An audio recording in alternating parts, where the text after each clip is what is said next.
आज हम currency paging के बारे में बात करेंगे।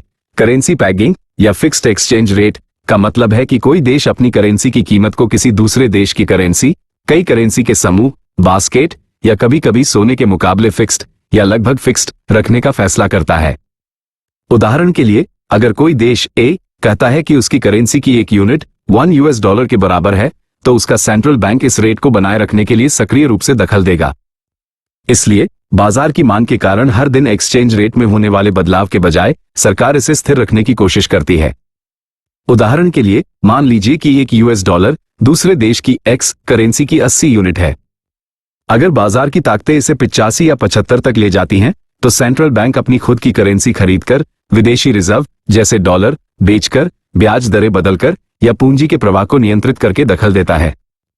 इससे एक्सचेंज रेट तय लक्ष्य के करीब बना रहता है। देश अपनी करेंसी को पैगर इसलिए करते हैं क्योंकि वे स्थिरता बनाए रखना चाहते हैं। एक स्थिर करेंसी से आयात इंपोर्ट्स का अनुमान लगाना आसान हो जाता है, निर्यात एक्सपोर्ट्स आसान हो जाते हैं, महंगाई इन्फ्लेशन कम रहती है और व्यापार की योजना बनाना आसान हो जाता है। यह उन देशों के लिए खास तौर पर जरूरी है जिनका वित्तीय सिस्टम कमजोर है। इसके अलावा पैगिंग भरोसा और विश्वसनीयता भी बढ़ाती है।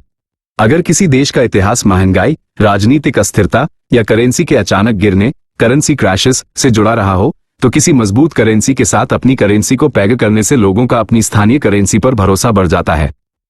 उदाहरण के लिए, आमतौर से तेल निर्यात करने वाले खाड़ी देश अपनी करेंसी को $, से पैग करते हैं क्योंकि तेल की कीमतें डॉलर में तय होती हैं। इसके साथ ही पैगिंग व्यापार और निवेश में भी आसानी लाती है। अगर ज्यादातर व्यापार किसी एक देश या क्षेत्र के साथ होता है, तो करेंसी को पैग करने से एक्सचेंज रेट से जुड़ा जोखिम कम हो जाता है। उदाहरण के लिए, कोई ऐसा देश जो यूरोप के साथ बड़े पैमाने पर व्यापार करता है, वह अपनी करेंसी को यूरो से पैग कर सकता है। पैगिंग महंगाई से मुकाबला करने में भी मदद करती है, क्योंकि इससे सरकारों को नोट छापने के मामले में ज्यादा सावधानी बरतनी पड़ती है।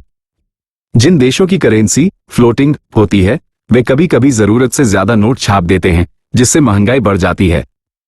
If you like the video, kindly like, subscribe and share. आइए अब आगे बढ़ें। पैगर के कई मुख्य प्रकार होते हैं। पहला है हार्ड पैगर, हार्ड पैग, जिसमें बहुत ही सख्त और फिक्स्ड रेट रखा जाता है। उदाहरण के लिए, हांगकांग डॉलर को $, से पैग किया गया है। दूसरा है सॉफ्ट पैगर या मैनेज्ड पैगर, जो ज्यादातर फिक्स्ड रहता है, लेकिन इसमें थोड़े बहुत बदलाव की गुंजाइश होती है। उदाहरण के लिए, चीनी युआन। तीसरा है बास्केट पैग, जिसमें कई मुद्राओं के साथ मिलकर पैगर किया जाता है। उदाहरण के रूप में, कुवैती दीनार मुद्राओं की एक बास्केट का उपयोग करता है। चौथा है करेंसी बोर्ड, जो एक बहुत ही सख्त प्रणाली है, जहां जारी की गई हर स्थानीय मुद्रा को विदेशी रिजर्व का समर्थन प्राप्त होता है। उदाहरण के लिए, हांगकांग डॉलर। पांचवा है डॉलरीकरण, जिसे अतिवादी संस्करण माना जाता है, जहां कोई देश अपनी मुद्रा को त्याग देता है और सीधे किसी दूसरे देश की मुद्रा का उपयोग करता है। उदाहरण के लिए, पनामा अमेरिकी डॉलर का उपयोग करता है। वास्तविक दुनिया में कई देश अमेरिकी डॉलर से पैगर किए गए हैं। खाड़ी देशों जैसे सऊदी अरब, संयुक्त अरब अमीरात, कतर, बहरीन और ओमान अपनी करेंसी को डॉलर से पैगर करते हैं, क्योंकि तेल विश्व स्तर पर डॉलर में बेचा जाता है। एशियाई उदाहरणों में हांगकांग का अमेरिकी डॉलर से, भूटान का भारतीय रुपये से और नेपाल का भारतीय रुपये से पैगर होना शामिल है। यूरोपीय उदाहरण में डेनमार्क अपनी क्रोन मुद्रा को यूरो से बहुत करीब से पैग करता है। वहीं 14 अफ्रीकी देश CFA फ्रैंक, अफ्रीकन फ्रैंक का उपयोग करते हैं, जो यूरो से पैग किए गए हैं। इनमें सेनेगल, कैमरून, आइवरी कोस्ट और माली शामिल हैं। ये प्रणाली फ्रांसीसी औपनिवेशिक शासन के दौरान शुरू हुई थी और आज भी मौजूद है। फ्रांस का फ्रैंक अब यूरो से बदल गया है, इसलिए अब CFA यूरो से पैगड है। पैगर करने के कई लाभ हैं। व्यवसायों को पता होता है कि विनिमय दरें अचानक नहीं बदलेगी, जिससे व्यापार का अनुमान लगाना आसान हो जाता है।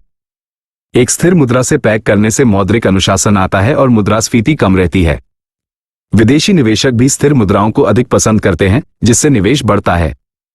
इसके अलावा लोगों का स्थिर मुद्राओं पर भरोसा अधिक होता है, जिससे घबराहट और सट्टेबाजी में कमी आती है। छोटी अर्थव्यवस्थाओं वाले देशों के लिए भी यह उपयोगी होता है, क्योंकि वे अक्सर अस्थिर मुद्राओं को ठीक से प्रबंधित नहीं कर पाते हैं। हालांकि पैगिंग की कुछ कमियां भी हैं। सबसे पहली कमी मौद्रिक स्वतंत्रता की हानि है। पैग किया गया देश स्वतंत्र रूप से ब्याज दरें निर्धारित नहीं कर सकता और उसे अक्सर बड़े देश का अनुसरण करना पड़ता है। उदाहरण के लिए, यदि अमेरिका दरें बढ़ाता है, तो डॉलर से पैग किए गए देशों को भी सख्त मौद्रिक नीति अपनानी पड़ सकती है। दूसरी कमी यह है कि पैगिंग को बनाए रखने के लिए देश को बड़ी मात्रा में डॉलर या यूरो जैसे विदेशी रिजर्व रखने पड़ते हैं। तीसरी कमी मुद्रा संकट का जोखिम है। यदि निवेशकों को लगता है कि पैगिंग टिक नहीं पाएगी तो वे उस मुद्रा पर हमला, बिकवाली कर सकते हैं। ये घटना 1997 के एशियाई वित्तीय संकट के दौरान हुई थी। चौथी कमी यह है कि मुद्रा का मूल्य जरूरत से ज्यादा हो सकता है।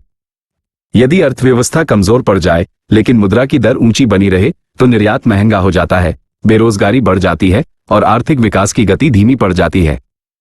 पांचवी कमी यह है कि अर्थव्यवस्था किसी दूसरे देश पर निर्भर हो जाती है। अक्सर छोटे देश किसी दूसरे देश की अर्थव्यवस्था का ही अनुसरण करने लगते हैं। Thank you for reaching up to this point.